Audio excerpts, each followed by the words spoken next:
வணக்கம். இது viral video Azeem ஷியூ. நான் உங்கள் அஜீம். கள்ளக்குறிச்சி மாணவி மர்ம மரண வழக்கு பற்றி நம்ம பேசி ரொம்ப நாள் ஆச்சு.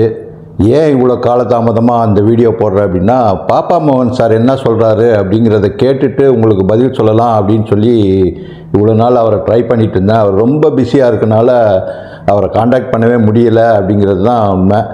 கடைசியாக இன்றைக்கி காலையில் நான் அவர்கிட்ட பேசினதுக்கப்புறம் தான் கொஞ்சம் மன தெளிவு வந்துச்சு. அதுக்கு முன்னாடி என்னோடய மனநிலை எப்படி இருந்துச்சு அப்படின்னா, ஒரு சின்ன கதை சொல்ல வேண்டியிருக்கு.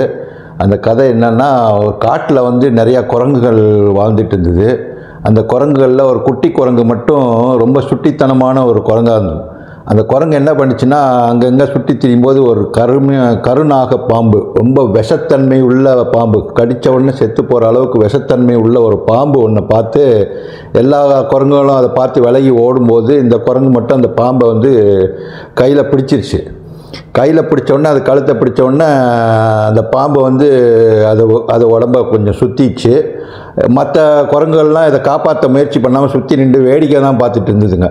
இந்த குரங்குக்கு என்ன செய்யுதுன்னு தெரியல. இது காது படவே மற்ற குரங்குகள்லாம் என்ன பேசுச்சிங்கன்னா, இந்த குரங்கு போய் பிடிச்சிருச்சே, இவ்வளோ விஷத்தன்மை உள்ள பாம்பை போய் பிடிச்சிருச்சே, இது விட்ட உடனே அதை கடித்து சாவடிச்சிரும், இது விடாமல் பிடிச்சிட்டு இருந்த வரைக்கும் தான் அது உயிரோடு இருக்கும், அது விட்டுருச்சுனாக்கா அது செத்து போயிடும், கடிச்சிடும் அந்த பாம்பு அப்படின்னு சொல்லி போக, அந்த குரங்கு குட்டிக்கு பயம் வந்துருச்சு. ஸோ பயம் வந்தவொடனே என்னாச்சுன்னா, பிடிச்ச பிடியை விடாமல், குரங்கு பிடின்னு சொல்லுவாங்க இல்லையா, அந்த மாதிரி பிடிச்ச பிடியை விடாமல் அந்த குரங்கை பிடிச்சிக்கிட்டே இருந்தது. ரொம்ப நேரம் ஆச்சு. காலையில் பிடிச்ச பிடி சாயந்தரம் வரைக்கும் ஆயிடுச்சு. அது அந்த குரங்கு பிடியை அதை விடலை. அது என்ன செய்யலை, சோர்வாயிடுச்சு. சாப்பாடு தண்ணி இல்லாமல் ஒரு நாள் முழுசாக இருந்தனால உடல் சோர்வாகி அது கீழே போகிற நேரத்தில் அந்த சைடில் ஒரு சாமியார் வந்தார். அது சாமியார் வந்தோடனே அந்த குரங்கு குட்டி பாம்பு பிடிச்சிட்டு பார்த்தோன்னே அவர் கிட்ட வராரு. ஆஹா, நம்ம குரங்கு சொந்தங்கள்லாம் நம்மளை விட்டு போனதுக்கப்புறமும் ஒரு மனுஷன் நம்மளை காப்பாற்றுறதுக்கு வராரு அப்படின்னு கொஞ்சம் சந்தோஷத்தில் அந்த குரங்கு குட்டி அந்த சாமியாரை பார்த்து சொல்லிச்சு. இந்த சாமியார் இந்த குரங்கு, இந்த பாம்பு, இந்த சிச்சுவேஷனை பார்த்தோன்னே அவருக்கு புரிஞ்சிருச்சு இந்த குரங்கோட நிலைமை என்னங்கிறது. ஸோ அப்படிப்பட்ட ஒரு சூழ்நிலையில் அந்த குரங்கு குட்டியை பார்த்து கொஞ்ச நேரம் உத்து பார்க்குறாரு. அப்புறம் அந்த பாம்பை பார்க்குறாரு, அந்த குரங்கை பார்க்குறாரு. கொஞ்சம் அப்புறமா அந்த குரங்கு குட்டிகிட்ட, இன்னும் ஏன் அந்த பாம்பை பிடிச்சிட்டு இருக்க, அந்த பாம்பை தூக்கி போடு அப்படின்னாரு. ஐயோ, அதை தூக்கி போட்டோன்னா அது என்னை கொத்தி கடிச்சு சாவடிச்சிடும் அப்படின்னோடனே, இல்லை அந்த பாம்பு செத்து போய் ரொம்ப நேரம் ஆச்சு, அதை போடு அப்படின்றாரு. அந்த குரங்கு அந்த பாம்பை தூக்கி போட்டுச்சு. அது போய் கொஞ்சம் தூரத்தில் விழுந்து அப்படியே அசையாமல் கிடக்குது. ஸோ செத்து போன பாம்பை இவ்வளோ நேரம் பிடிச்சிட்டு இருந்திருக்கு அந்த குரங்கு அப்படிங்கிறது தான் இந்த கதையில் சொல்ல வர உண்மை. இதுதான் நான் நினச்சிட்டு இருந்தது. இந்த வழக்கு நான் இந்த குரங்கு மாதிரி அந்த பாம்பை பிடிச்சிட்டு இருந்தது செத்துப்போன பாம்பை இவ்வளோ நேரம் பிடிச்சிட்டு இருந்தோமா அப்படின்ற ஒரு சிந்தனை தான் இருந்தது பாப்பா மோகன் சார்கிட்ட பேசுகிற வரைக்கும். பாப்பா மோகன் சார்கிட்ட பேசினதுக்கப்புறம் ஒரு தெளிவு வந்துச்சு. ஆனால் அவர் சொன்ன விஷயங்களை நான் இப்போ உங்ககிட்ட சொல்ல முடியாது அப்படிங்கிற ஒரு இக்கட்டான சூழ்நிலைக்கு என்னை தள்ளிட்டாங்க. ஏன்னா இப்போ நான் அவங்க பேசுகிறது சீக்ரெட்டாக வச்சுக்கோங்க, வெளியில் சொல்லாதீங்க அப்படின்னு சொல்லிட்டார் அவர். ஸோ அதனால் அந்த விஷயங்களை உங்கள் முன்னாடி நான் சொல்ல முடியாது. ஸோ இருந்தாலும் இந்த வழக்கு இன்னும் நான் தூக்கி போட்ட பாம்பு உயிரோடு எந்திரிச்சு ஓடிச்சு கொஞ்ச நேரம் கழிச்சு அப்படிங்கிறது தான் நான் இப்போ உங்களுக்கு சொல்ல முடியுது. அந்த பாம்பு இன்னும் உயிரோடு தான் இருக்குது. அந்த பாம்புங்கிறது இந்த கேஸ் கள்ளக்குறிச்சி ஸ்ரீமதி வழக்கு அப்படிங்கிற ஒரு விஷயம்தான் இப்போ உயிரோடு இருக்குங்கிறது. அவர் சொன்ன விஷயம், ஒரே ஒரு விஷயத்தை மட்டும் உங்கள்கிட்ட பகிர்ந்துக்கிறதுக்கு எனக்கு எந்த சிக்கலும் இல்லைன்னு நினைக்கிறேன். அது பாப்பா மோகன் சார் அதையும் அக்செப்ட் பண்ணிப்பார்னு நினைக்கிறேன். அவர் சொன்ன விஷயம் என்னென்னா, இந்த வழக்கு மேல்முறையீடு ஹைகோர்ட்டில் செய்யப்பட்டு விட்டது, அது நம்பரும் ஆகிவிட்டது அப்படிங்கிற ஒரு விஷயத்தை உங்கள்கிட்ட நான் தெளிவுபடுத்திக்கிறேன். அதாவது இந்த கேஸுக்கு மேல்முறையீடு பண்ணுவோன்னு சொல்லிட்டு இருந்தாங்க இல்லையா, அந்த மேல்முறையீடு பண்ணியாச்சு, அது நம்பரும் ஆகிடுச்சு அப்படிங்கிற ஒரு விஷயத்தை அவர் சொன்னார். இதோட கூட சேர்த்து இன்னொரு விஷயம் சொன்னார். இந்த வழக்கு யார்கிட்ட போயிருக்கு அப்படின்னு பார்த்தீங்கன்னாக்கா, நீதியரசர் இளந்திரையன் அப்படிங்கிறவர்கிட்ட தான் போயிருக்கு. இந்த இளந்திரையன் யார் அப்படின்னு பார்த்தீங்கன்னா, ஏற்கனவே இந்த வழக்கில் ஒரு தீர்ப்பு மாதிரியான அதாவது இவங்களுக்கு ஜாமீன் கொடுக்குற வழக்கில் தீர்ப்பு மாதிரியான ஒரு விஷயத்தை சொல்லி உச்சநீதிமன்றத்தில் அதை இவருடைய கருத்துக்களை ஏற்றுக்கொள்ளக்கூடாது அப்படின்னு சொன்னாங்க இல்லையா, அந்த நீதியரசர் தான் இளந்திரையன். அதாவது இந்த வழக்கு கள்ளக்குறிச்சி மாணவி தற்கொலை மனநிலையில் இருந்து தற்கொலை செய்து கொண்டால் அப்படின்னு சொல்லி ஒரு தீர்ப்பு மாதிரியான ஒரு விஷயத்தை சொல்லி அவங்க ஜாமீன் கொடுத்தாங்க. ஸோ இவரோட கருத்துக்களை கருத்தில் கொள்ளாமல் தான் அந்த விசாரணை தொடரணும் அப்படின்னு உச்சநீதிமன்றம் வந்து ஒரு விஷயத்தை சொல்லியிருக்காங்க. ஸோ அந்த இளந்திரையின் முன்னாடி தான் அந்த வழக்கு வந்து மேல்முறையீட்டு வழக்கை வந்து லிஸ்டிங் பண்ணியிருக்காங்க அப்படிங்கிற ஒரு விஷயம் வந்து நமக்கு துரதிருஷ்டவசமான ஒரு விஷயமா இருக்குது. ஏன்னா ஏற்கனவே இப்படி தற்கொலை தான் அப்படின்னு தீர்ப்பு சொல்லக்கூடிய ஒரு ஜட்ஜுக்கிட்டேயே இப்போ மறுபடியும் கொண்டு போய் இந்த கேஸை கொடுத்தா அவர் என்ன தீர்ப்பு சொல்லுவார் அப்படிங்கிறது எல்லாத்துக்கும் தெரிஞ்ச ஒரு விஷயம் தான். ஸோ நம்ம இந்த தீர்ப்பை நம்ம எதிர்பார்க்கலாம், இவர் இந்த வழக்கை தள்ளுபடி பண்ணுவார் அப்படிங்கிறது தான் நமக்கு தெரிய வரக்கூடிய ஒரு விஷயம். ஸோ இதுக்கு அடுத்த கட்ட நடவடிக்கை என்னங்கிறது உச்சநீதிமன்றத்துக்கு போய் தான் இந்த வழக்கை வந்து தீர்ப்பு பெற முடியும் அப்படிங்கிற விஷயத்தையும் அவர் சொன்னார். ஸோ இவ்வளோ தான் சொன்னார். இதுக்கு இடையில் என்ன நடக்க போகுது அப்படிங்கிற ஒரு சில விஷயங்கள் வந்து நடந்துகிட்ருக்கு. மேல்முறையீட்டு வழக்கில் தீர்ப்பு வர்றதுக்கு அப்புறம் என்ன பண்ணுறது அப்படிங்கிறதும், அதுக்கு இடையில் என்ன பண்ணுறது அப்படிங்கிறதும் சில விஷயங்கள் வந்து நடந்து கொண்டு இருக்குது. அதை வந்து இப்போதைக்கு வெளிப்படுத்த முடியாது அப்படிங்கிற காரணத்தினால அதை சொல்ல விரும்பலை. ஸோ இப்படிப்பட்ட ஒரு சூழ்நிலையில் பள்ளித்தரப்புக்கு ஆதரவாக பேசிட்டு வந்த நிறையா பேர் விலகிட்டாங்க.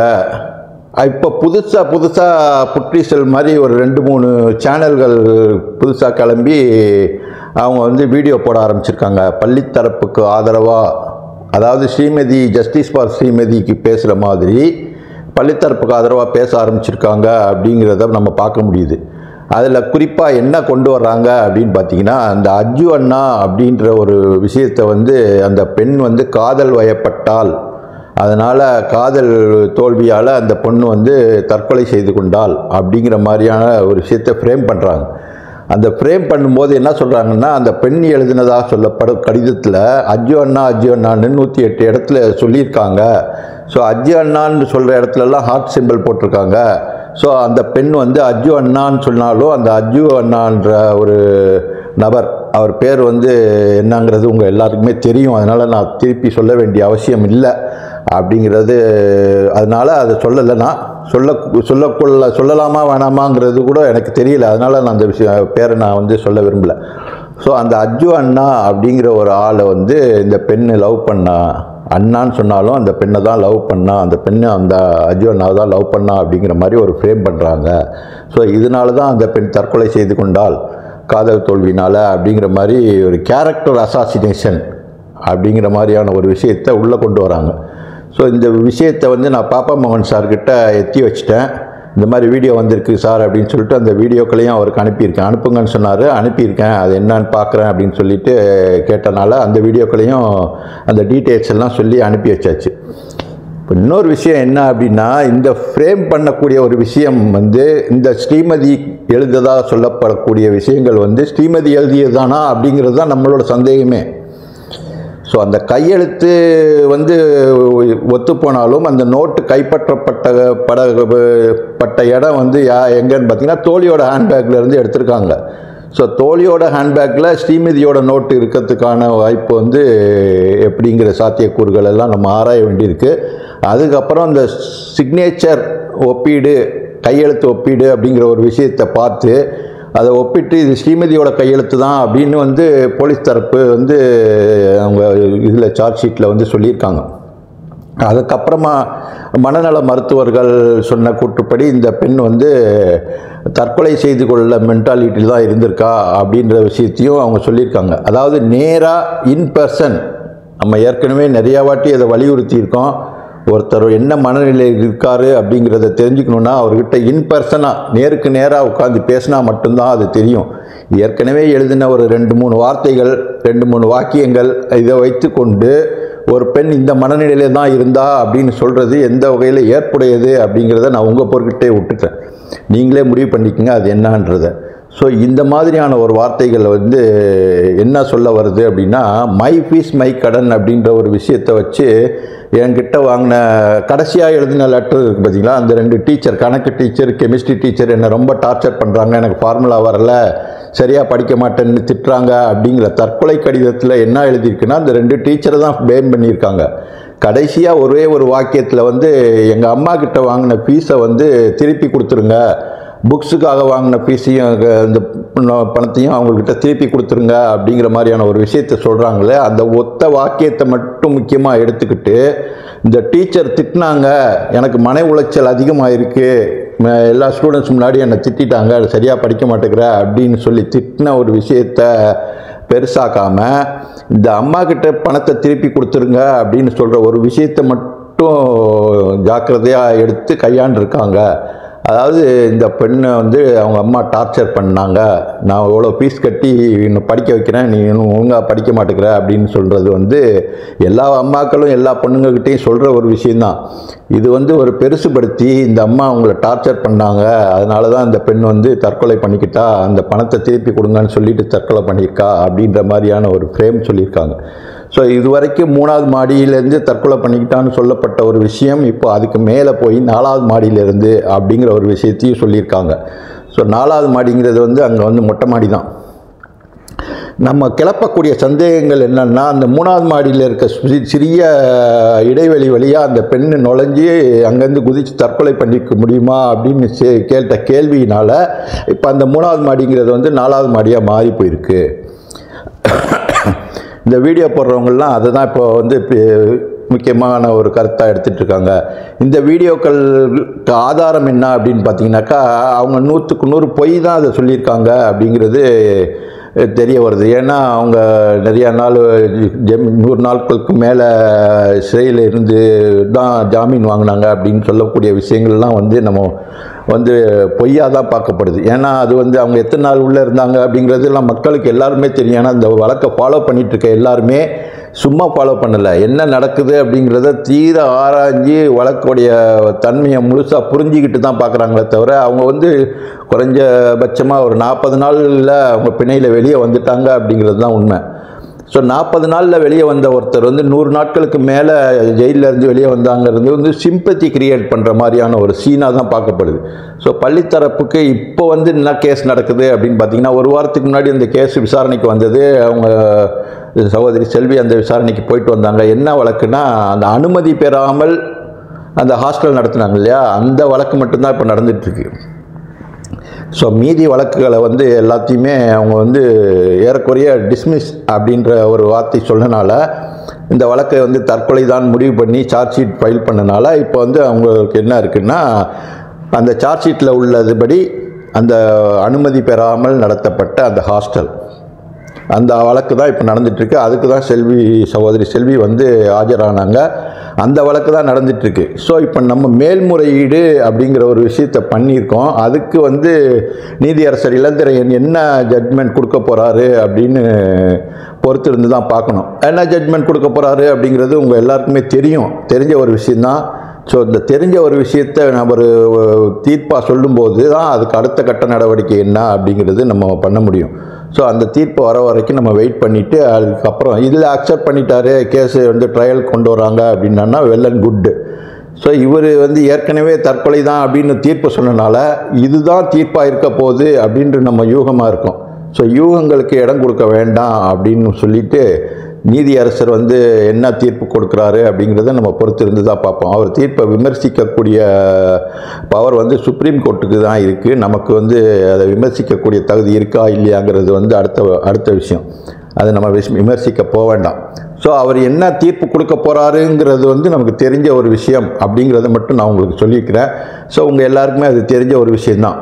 ஸோ இப்படிப்பட்ட ஒரு சூழ்நிலையில் நம்ம என்ன பண்ணணும் அப்படின்னு சொன்னாக்கா, நம்மளுடைய திட்டங்கள், நம்மளுடைய செயல்பாடுகள் அதை வந்து கொஞ்சம் நேர்த்தியாக சித்தரிக்கணும் அப்படிங்கிறது தான் இப்போ உள்ள சூழ்நிலையில் இருக்கக்கூடியது. ஒரு மரம் வெட்டி வந்து ஒருத்தர்கிட்ட வேலைக்கு போனாராம். அவர் வந்து காட்டுக்குள்ளே கூட்டிகிட்டு போய் அவர் தோப்பில் இருக்க இந்த மரத்தெல்லாம் வெட்டணும் அப்படின்னு சொல்லிட்டு கையை காட்டிட்டு போயிருக்காரு. அவர் முதல் நாள் வந்து 20 மரங்களை வெட்டியிருக்காரு. ஸோ 20 மரங்கள் வெட்டினோன்னா இந்த முதலாளிக்கு ரொம்ப சந்தோஷம். ஆஹா, 20 மரத்தை ஒரே நாளில் வெட்டிட்டானே அப்படின்னு சொல்லி. அடுத்த நாள் போயிருக்கான், 15 மரம் தான் வெட்ட முடிஞ்சிருக்கு. ஸோ என்னடா 5 மரம் குறைஞ்சிருச்சு அப்படின்னு சொன்னேன். சரி, இன்றைக்கி கொஞ்சம் சோர்வாக இருக்கும் நேற்று வெட்டினால அப்படின்னு சொல்லிட்டு அடுத்த நாள் போனால் 13 மரம் தான் வெட்டியிருக்கான். இப்படி நாளுக்கு நாள் குறைஞ்சிக்கிட்டே வந்திருக்கு. கடைசியில் ஒரு நாள் 10 மரம் தான் வெட்டிட்டு வர முடிஞ்சுது அப்படின்னு சொல்லும்போது முதலாளி கூப்பிட்டு, என்னாச்சு உனக்கு அப்படின்னோடனே, நான் எப்பவும் வெட்டுற மாதிரி தான் வெட்டிகிட்டு இருக்கேன், ஆனால் மரங்களோட எண்ணிக்கை மட்டும் கம்மியாகிட்டே இருக்குது அப்படின்னு சொல்லிட்டு கேட்குறாங்க. அந்த இவர் வந்து அவர் மரம் வெட்டிக்கிட்ட கேட்குறாரு, உன்னோட கோடாலியை அதை கூர்மைப்படுத்தி எவ்வளோ நாள் ஆச்சு அப்படின்னோடனே, அது ரொம்ப நாள் ஆச்சுங்க ஐயா அப்படின்னு சொல்லியிருக்காங்க. முதல்ல அந்த வேலையை போய் பாரு அப்படின்னு சொல்லியிருக்கான். ஸோ அதை கூர்மைப்படுத்திட்டு வெட்டும்போது முதல் நாள் வெட்டக்கூடிய 18 மரம் 20 மரம் வெட்டினா இல்லையா, அந்த அளவுக்கு ஒரு 18 மரத்தை வெட்டக்கூடிய ஒரு சூழ்நிலை உருவாச்சு.